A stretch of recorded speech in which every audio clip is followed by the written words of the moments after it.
Hello and welcome to Low End Nation. I'm Richard Scott. Today we're going to be looking at the Does It Doom Giza Dva.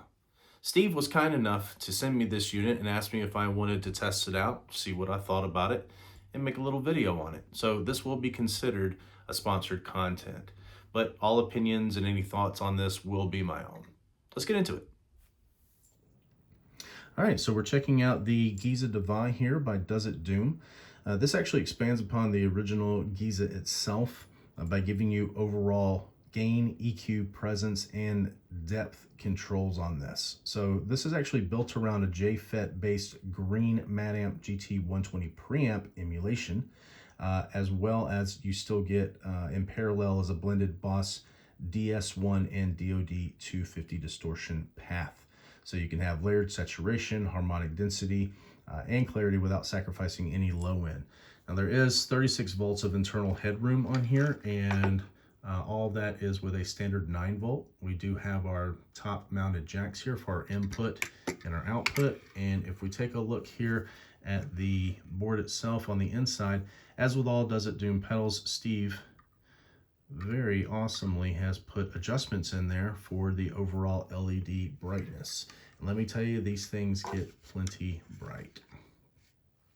Continuing on with the controls, we have our drive here. So the drive itself is going to control the overall gain of the Matamp GT120 preamp emulation.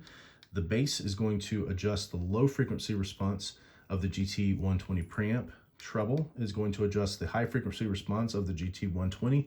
And the presence is going to adjust the upper high frequency presence of the GT120 preamp.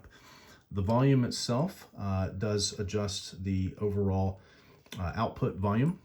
The harmonic control is going to blend the parallel DS1 and DoD 250 distortion path into the GT120 preamp. So set it all the way to 0 for the classic Matamp, or go ahead and increase it, and that way you can have layered gain stages, harmonic saturation, and drone-like sustain. The distortion, it adjusts the amount of distortion in the parallel DS1 and DoD 250 circuit. The DeVita control will blend the DS1 and DoD 250 within the parallel distortion path. So set it completely counterclockwise for pure classic DoD 250, or turn it fully clockwise for pure DS1. The depth toggle here is going to adjust the low end response and gain structure of the GT120 preamp.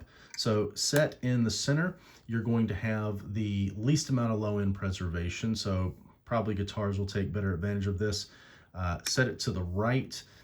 So really down tuned guitars, you're going to get a little bit more low end preservation. And then all the way to the left, what I'm preferring on bass here, you're going to get the most amount of low end preservation.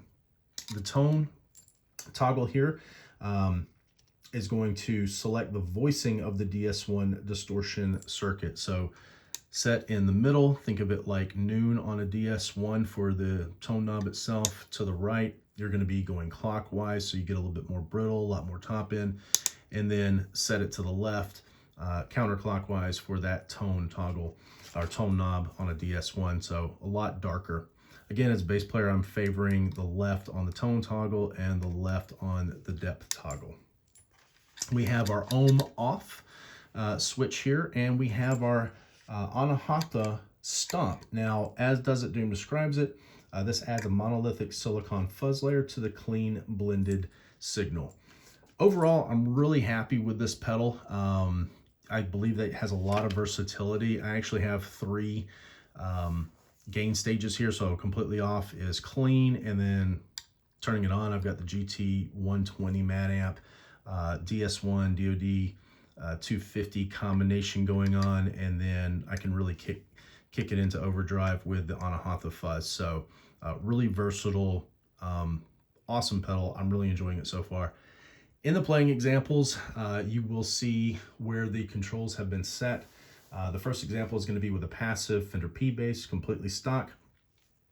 The second is going to be with a active Squire PJ, again, completely stock. And this is all room recording that you'll be hearing, so nothing is going direct or anything like that.